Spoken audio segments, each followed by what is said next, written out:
একদম এই শেষ মুহূর্তে ইংলিশ ফার্স্ট পেপারে এ প্লাস কনফার্ম করার জন্য তোমার রিঅ্যারেঞ্জে একটু সময় দেওয়া উচিত। কারণ রিঅ্যারেঞ্জ হচ্ছে এমন একটা টপিক যেখান থেকে তুমি চাইলে একদম ফুল নাম্বার কনফার্ম করতে পারো, 10-এ 10 পাওয়া সম্ভব। সো ইংলিশ ফার্স্ট পেপারে নাম্বারটা বেশি ওঠানোর জন্য রিঅ্যারেঞ্জটা কোনোভাবে যেন তোমার কমন পড়েনি এমন না হয়। সো অবশ্যই সবাই রিঅ্যারেঞ্জটা শেষ মুহূর্তে এখন আরেকবার তোমরা রিভিশন করবে। আর তোমরা যেন খুব দ্রুত রিভিশন করতে পারো। রিঅ্যারেঞ্জগুলো কিন্তু বিভিন্ন সময় বিভিন্ন ধরনের গল্প বা বিভিন্ন ধরনের আমাদের হচ্ছে জীবনী, এগুলো থেকেই কিন্তু সাধারণত আসে।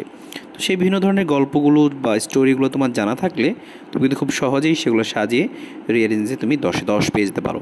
সো দেখো, আমরা হচ্ছে আমাদের ডেসক্রিপশন বক্সে এবং কমেন্ট বক্সে একটা রিঅ্যারেঞ্জের জন্য একটা আমরা পিডিএফ দিয়ে দিয়েছি। সেখানে ওই গল্পটার রিঅ্যারেঞ্জ করার পাশাপাশি সাইডে কিন্তু বাংলা স্টোরিটাও লেখা আছে।